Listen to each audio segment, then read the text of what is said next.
Hello. So today I want to talk to you about change, about embracing change. So change is something that is going on around us all the time. These days in particular, there's a lot of changes in politics, in economics, many things that can have you go right into a fear reaction. And that is a completely normal reaction. But what I want to talk to you about today is how to turn that fear into growth so that you do not stay stuck. When change comes, there are always two paths that you can take.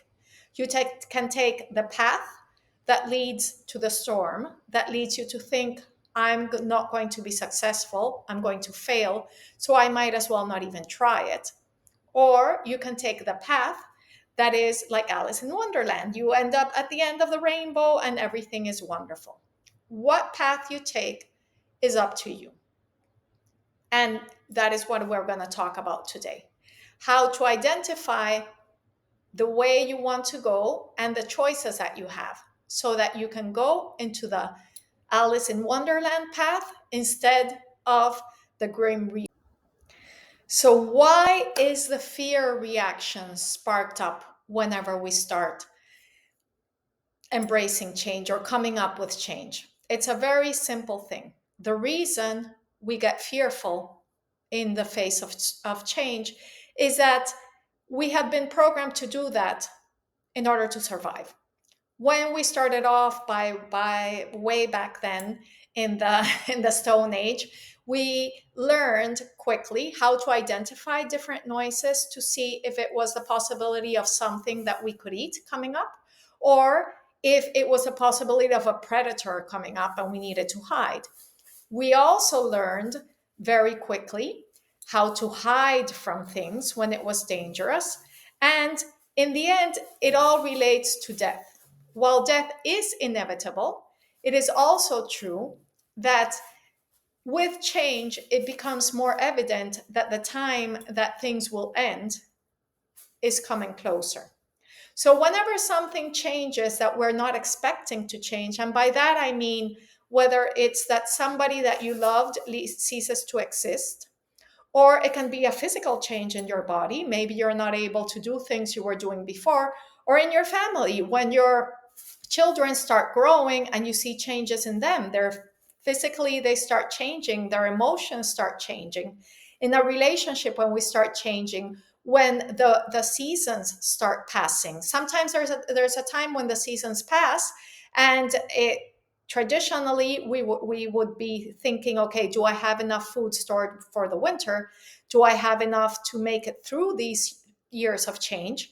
And maybe we do, maybe we don't, but the fear is what strikes that going through and seeing, do I have it? Do I not have it? And all of us fear change. Those people that say, no, I love change, it's, so to speak, they've trained themselves to love it. It's not something that comes naturally, that you're born and you say, wonderful, let's change this every day. Whenever, if you arrive in a new country and you're about to enter a new life, there's always fear. Am I going to do it right? When you're talking to someone, are they liking me? Are they not liking me? Or am I just messing up this whole deal? There's always fear involved. But whether you go deep into that fear and decide to be controlled by that fear or not, that's where you come in. That's where you have a choice. You have a choice at every moment to choose whether to be controlled by the natural reactions of fear, which is to stay still and watch out carefully, or if you realize that fear is there and take the actions to overcome that fear. So, the first thing we want to do is to realize where we store fear in our body. We all store fear in our bodies. For example, for me, I store it a lot in my lower neck, in my shoulders. I also store it in my jaw. So I realize when I'm starting to get fearful that my jaw tenses up. And that's a sign that I need to come back to the present moment. And why do I say come back to the present moment? Because fear lives only in our imagination. Unless we are actually about to be eaten by a tiger, or somebody is pointing a gun at us. And that's a moment in which, yes, react with fear, react quickly, get out of there, be safe. But if that is not the case, then just realize you're getting fearful, realize that you are not in any immediate danger, and pause. If it's a conversation that is triggering you, pause. Take 3 deep breaths, focus on your breathing, because focusing on our breathing is going to help us leave everything else outside and focus on our body. And if you can do it, try to feel your toes from the inside without looking at them. Do not look down at your toes. Just within your shoes, see if you can feel where the toenails meet the toes. Now, that is something very specific. And in order for you to feel that, you will need to be completely in your body. Now, if it is a case that you notice that fear is coming up on you and you are driving, or you are doing something that involves heavy machinery at the moment, do not stop and close your eyes. Just focus on your breath while you continue doing what you're doing. So focus on yourself, or you can focus on some kind, if you're listening to music, on the tone of the voice, or shut all the noises from the outside. Find out what works for you. There is no specific recipe that works for absolutely everyone. We're all different. Find out what works for you and go with that. So, to sum it all up, the way to reframe fear into growth, first of all, is to get present. When something is going on, when you notice that you're having a reaction of fear, look around you and see, is this fear based on an immediate reality or a future uncertainty?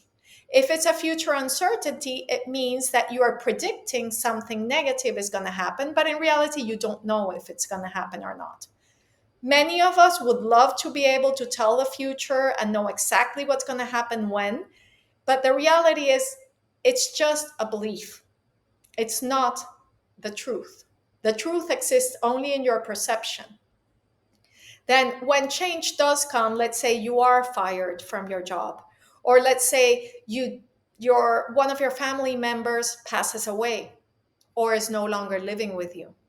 Then take the time to celebrate the time that you spent there, the lessons you learned from being in that job or living with that person. And take all the experiences from your past and celebrate yourself, acknowledge yourself for everything that you achieved, everything that you lived. After that, make it a point to visualize all the positive things that can come your way from that day on. And what do I mean by the positive things? I mean, we're very easy. It's very easy. It's the usual for us to try to imagine the next atomic bomb coming, and the world is going to come to an end, and this causes a whole frenzy. Everybody's scared. Yes, it's very easy to get scared, to be in fear. When you're in fear, you become paralyzed. If you look at the possibilities, at the beautiful possible possibilities, if you look at this little flower that is coming in through the crack and you focus on the beauty, on how is it possible that beautiful things can come out of destruction, it is possible. And it's up to you to create them. The way you create them is by choosing to see the positive. And you choose to see the positive and write it out, so that in a couple of months, when you forget that you were choosing to see the positive, because it happens, we're so used to looking only at the negative that we fall back into the usual. We feel comfortable being fearful and having an excuse not to make decisions because I'm scared, but that leads you nowhere. That rids you of your power. You can be very powerful, but it's your choice. You are the one that chooses whether you want to change or not, and you are the one that chooses what direction that change will take. So, in conclusion, change is inevitable. Change is happening all the time. We are different people than who we were when you started watching this video a couple of minutes ago. I am a different person than I was this morning. Some parts of my body have changed. just some have been flushed out, others have been ingested.